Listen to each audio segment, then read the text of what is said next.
Hello. Good evening po, especially sir. Good evening po ulit. So, andito po tayo para i-address yung problem, which is number 3, yung Aegis company po ata yun. So, andito po yung um, uh, tanong. So, allow me first to read the problem in order for us to understand or to address what is the problem. So, Aegis company recently posting a hiring announcement for a junior network administrator on their official Facebook page, stating that they are open to training new hires interested in the opportunity. You submitted your application letter and resume. A week later, you receive a call from the company informing you that you are among the selected applicants and you could start immediately. The IT Tech has assigned you a task to design a network for a 5-story building. So medyo malawak-lawak po. So ang gagamitin po natin dito is Class A. Bakit po tayo gagamit ng Class A? Kasi medyo malawak po. And Class A kasi malaki po yung sakop niya pag Class A po yung ginagamit natin. So, as a part of the design, your supervisor, sorry, uh, specified the inclusion of 25 PCs or 25 PC, 8 switches, and 4 different routers. Ang 4 different routers is gagamit po tayo ng PT router and 2811. However, the company currently employs only 20. So, paano natin susolusyonan yun? Na ang kailangan natin is 20 lang or 20 lang yung i-deploy na computer, which is my remaining 5. How will you distribute the devices within the building? Identify the user for the remaining devices and explain their purpose. Since the network is expected to be large, your IP address scheme should utilize a class suitable for large-scale networks. Note, use ERGRP.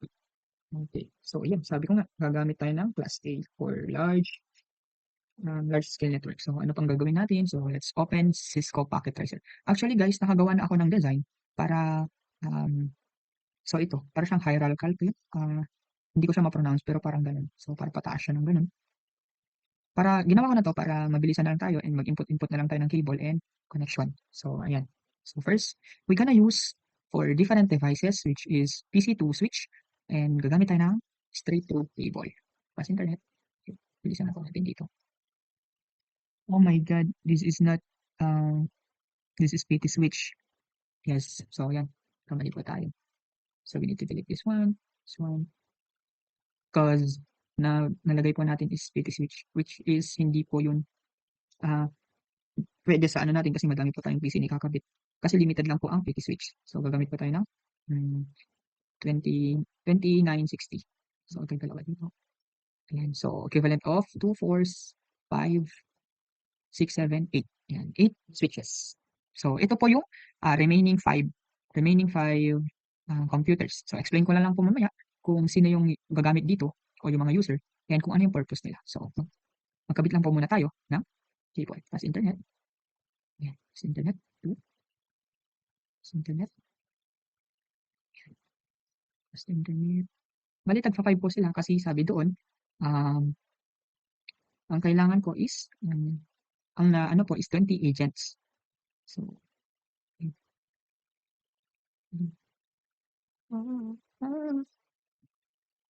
siguro mabilis lang po ito kasi gamit naman po tayo ng sorry naman po. Maglagay-lagay po muna tayo ng mga cable para mabilisan na lang po mamaya.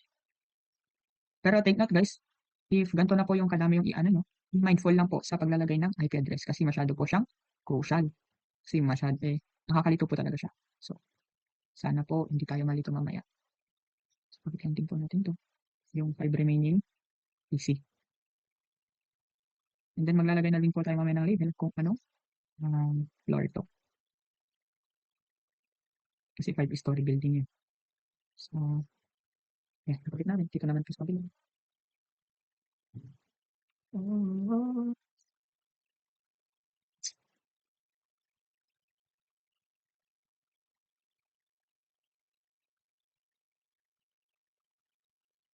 Bilis lang po. Ayan. Malapit na po tayo. Well, nagaganto. Ang ano po dito sa pagsisisko guys is, ang pinakamahirap lang po sa pagsisisko packet tracer is yung paglalagay lang po talaga ng IP address. Kasi masyadong nakakalito. Pero nasa sa inyo naman po yan kung actually pwede nyo naman po siyang ilista Actually, meron na po akong notebook dito na pag-listahan ko ito mamaya kasi for me to identify if ano po yung IP address. Walang po tayo nag-prepare. Yun. Yan. Kuha na po tayo ng notebook para sulit po natin mamaya dito yung mga IP address. For us to not hindi malito. So, hindi ko po alam yung term dun. So dito guys, is gagamit na lang siguro ako ng crossover para i-connect to. Tapos isahan ko na lang siya i-connect doon para hindi siya magulo. So yan. Connect lang yun. Connect ulit. Tapos connect lang ulit siya. Connect ulit. Connect siya ulit.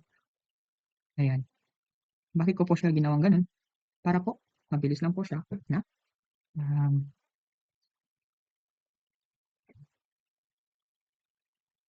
kasi po pag dinaretso po natin siya sa router, mag-uubusan po tayo ng fast internet /0. So, dinaretso ko lang po siya ng ganun. So, siguro, sige, connect na din muna natin sila bago tayo maglagay ng IP address. Para dire-diretso na po muna yung trabaho natin. Ayan. Then, connect lang din po natin sila sa router. Fast internet na. Siguro ganito po yung design lang. Ayan. Tapos, ayan. Parang maganda na siya. So, by the way, ito po pala yung first floor, second floor, third floor, and ayan, kulang tayo ng sakto lang. Ito yung first floor, second floor, third floor. This is the fourth floor, and ito yung fifth floor, which is ito yung nasa remaining computers. So, since ikabit na lang din po ulit natin ito. So, internet natin dito. Siguro gagamit tayo ng fast internet 0. Fast internet 0, fast internet 1. Ayan. Di ba? So, as you can see, tapos na natin siya lang na-connect. Maglalagay na lang po tayo muna ng IP address. So, dito na po yung medyo crucial. So, siguro dito sa floor 1 and floor 2, mag-same lang sila siguro ng IP address, which is 1, 10, 0, 0, that. Ayan.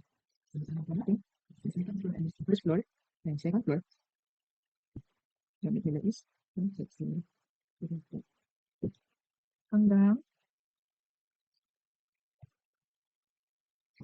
ngayon. So, yan, class A. Kasi yan po yung hinahanap natin. Copy ko na po ba? Copy. Copy. So, ito po yung default gateway. So, ayan. Same process. Yun lang po. 3. This is 1. Ayan, naglalag na po yung 3, 4.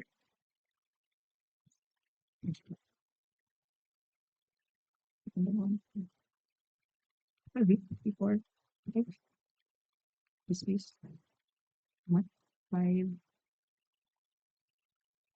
6. Ano ito po? 6. 1. 6. Okay, second floor. 6. This is 1. This is 1.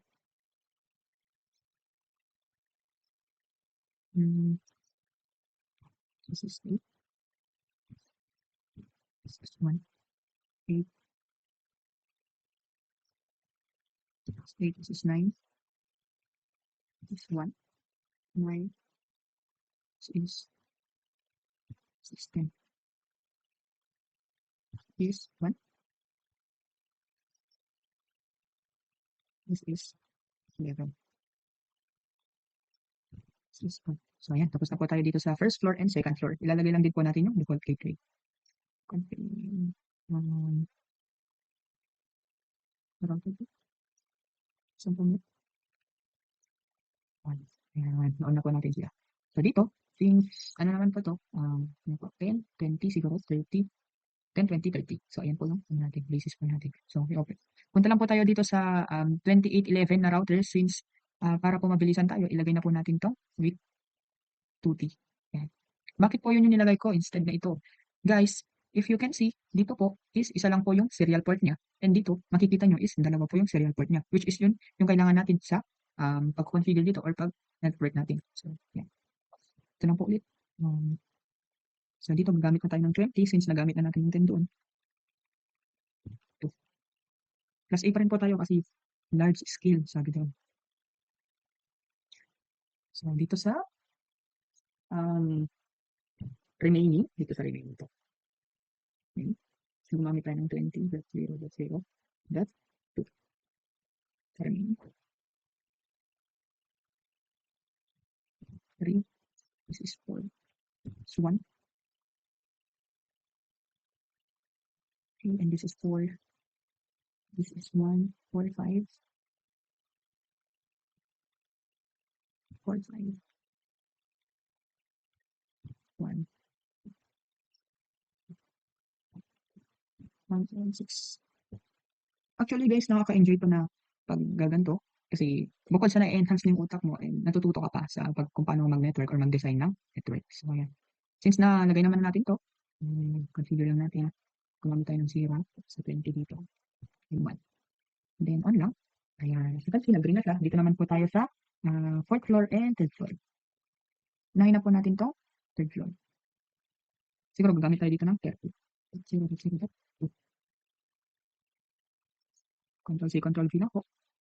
For us to work faster. So, ayan. Dito po, sulat po natin ulit sa 3rd to 4th. Gumamit tayo ng 30.0.0.3. Hindi tayo mawala. Kasi masyado pang madami yung PC. Okay, this is 3. This is 1. This is 4. This is 1. 4. 4. And then this is 5. This is 1. This is 4, 5. This is 6. This is 1. Then, ito na po tayo sa 4th floor. 4, 5, 6, 7. 7. 6, 8. 6. Ang creepy dito sa labas. 8 no? Padami na po ng padami number. Nakakalito na. 9. This is 10.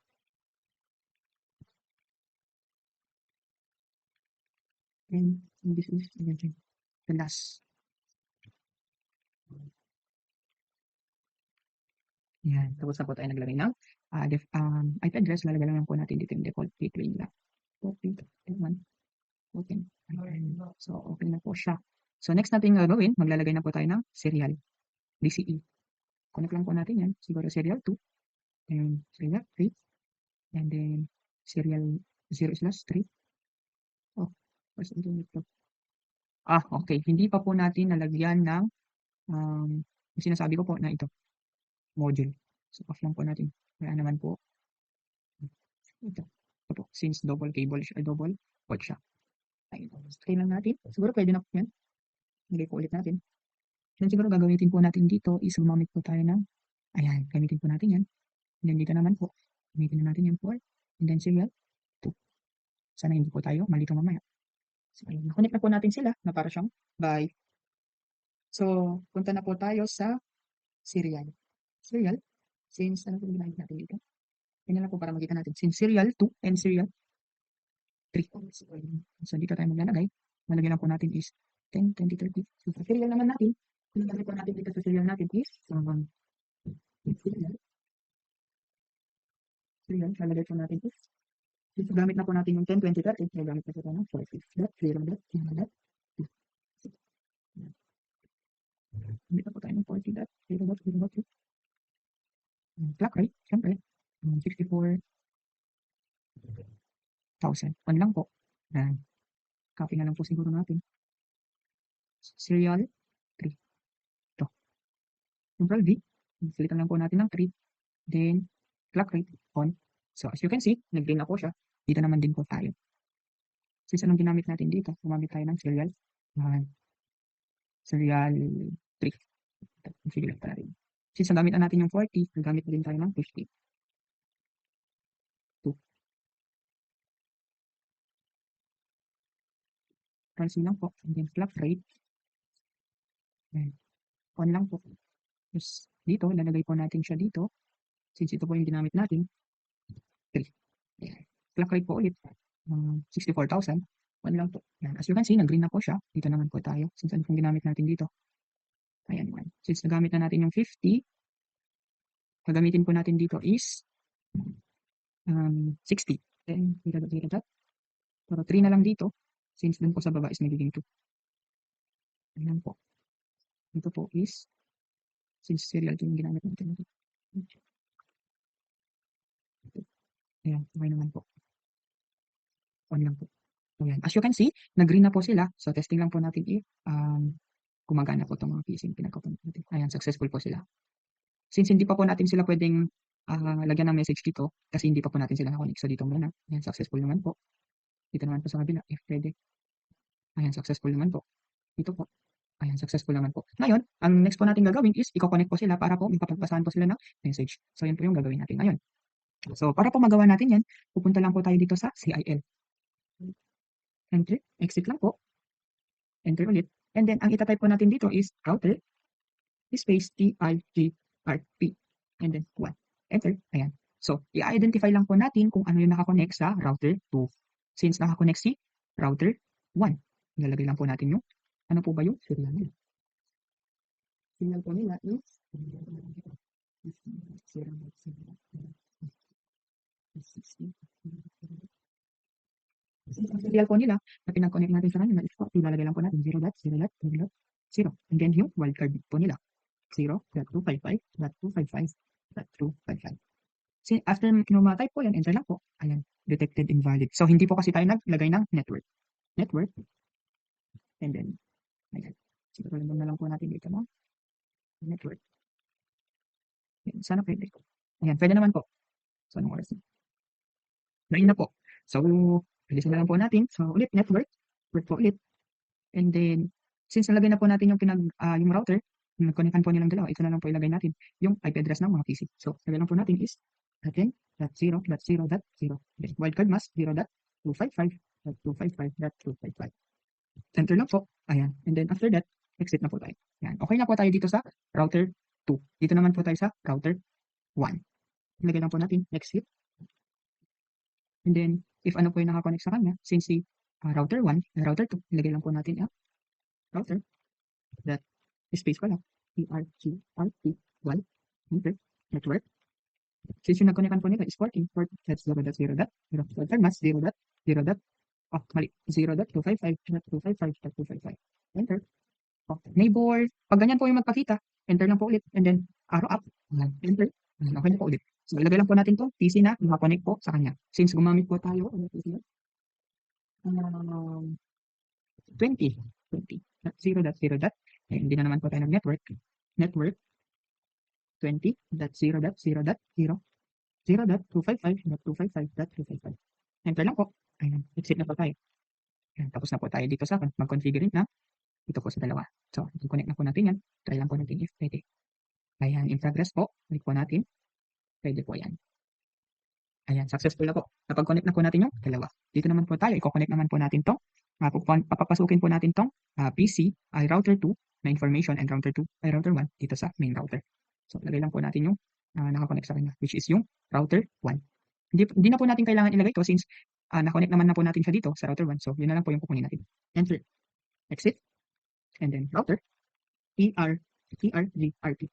Oh, TIGGRP 1. Enter. Network. Kung ano po yung pinag-connectan nilang dalawa. Since nagamit na yung 40, nalagay na po natin yung 50. 50. 50.0.0.0. Wildcard mask 0.255.255.255. Enter lang po. Ayan. Then, wala naman pong nakakonect sa kanya. Ay, meron pa po pala nakakonect sa kanya which is itong router 3. Since gumamit tayo sa kanya ng ano po ba? Okay, nakakonect sa kanya is ayan, nakakonect naman po sa kanya. Actually, pwede lang po tayo mag-exit dito. Exit tayo. Or pwede natin siyang idiretso. Wait lang, decide lang po tayo para po hindi tayo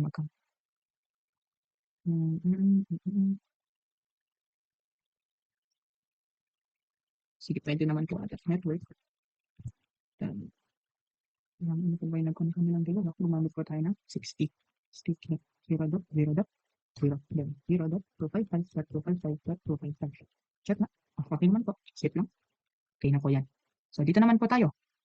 CIL, CLI, kala po. Enter, exit lang po.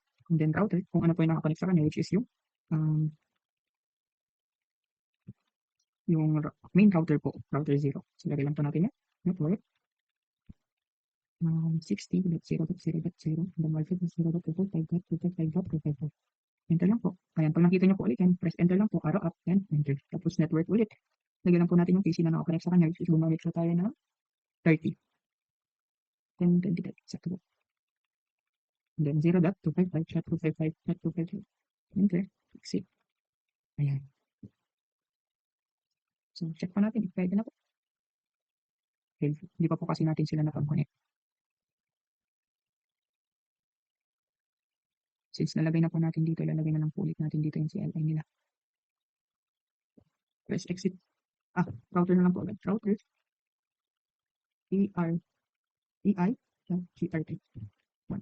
So, ilagay po ulit natin yung nag-connect kanilang dalawa na wala pa po ata tayong nalalagay. Lang po natin if may nalagay tayo. Lang po. Sige. Config. 50. Yes, 50 ata. 60. So, ano, lagay lang po natin yung configuration. Set lang po tayo. Router. EIGRT. 1. Hindi tayo ng input. Router. EI. Parang mali tayo. EI. Ayan, mali na tayo. EIGRT. 1. Network. So, ilagay lang po natin yung nagconnect kanila is 20.50.50.50.0.0.0.255.255. Okay. So, pag ganyan po, enter lang po, arrow up. Yan. Since hindi na po natin need na,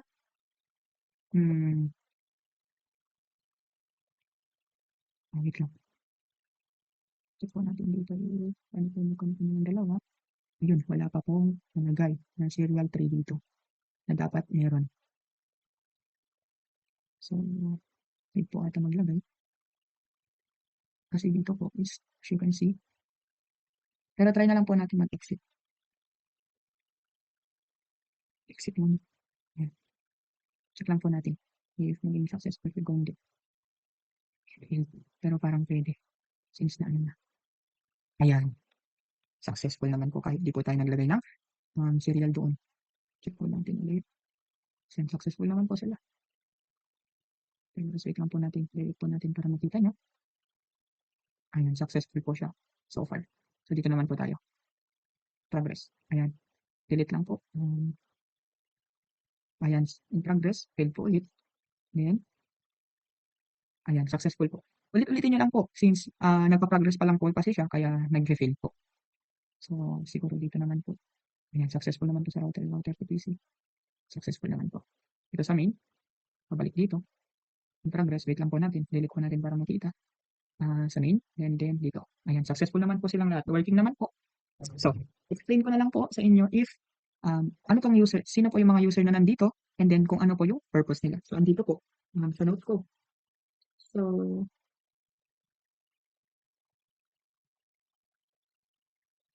yun po.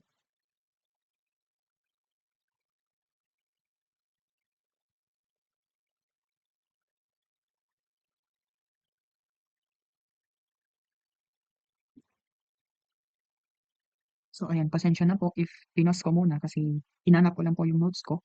And masyado po maingay yung internet. Nilagay ko po kasi siya sa Messenger. So, ito po.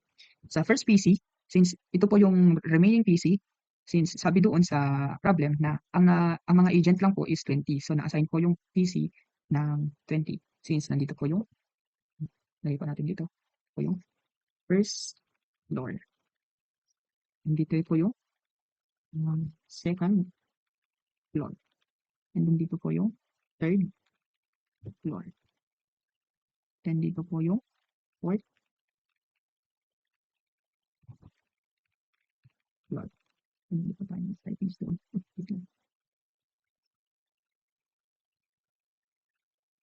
Third floor. Ayan. So dito po is sila po yung hindi po sila agent. Sila po yung sa first PC po, siya po yung network administrator, which is ang purpose niya po is ginagamit para i-manage at i-monitor ang buong network, router switches and GRP configuration. So, dito po siya. Ito po. So dito si network administrative. Administrator po ito. So ayan. So sa second PC naman is si IT support staff para sa troubleshooting, pag mag-aayos ng network issues and at maintenance ng system. Siya po yan si IT support staff. Yan. Sa third PC naman dito, third PC is si supervisor or si manager. Siya naman po ay para sa monitoring and performance ng agent at ang pag-access ng mga reports. Siya po yung um, mm, nagmo-monitor sa mga agents and siya din po yung nag-a-access sa mga report. So, siya po si supervisor. Ayan, or manager. Sa, dito naman sa pang-fourth na PC, dito naman si server or dito po si database file. Ito naman po sa for storage ng important na data tulad ng customer info, call records, and company files. Ayan. And then dito naman po, siya naman po si spare or backup unit. Para naman po sa purpose niya is to reserve in case many uh, to reserve ng mga PC ko na nasira. So, yun po yung those. Nagre-reserve po siya ng mga PC or mga future expansion or para sa mga future expansion po. Ayan. So, ito po si nandito din ako. So, yan po. Since na-explain ko naman po siguro yung mga users dito and then yung mga purpose po nila. So, yun lamang po. And then, siguro,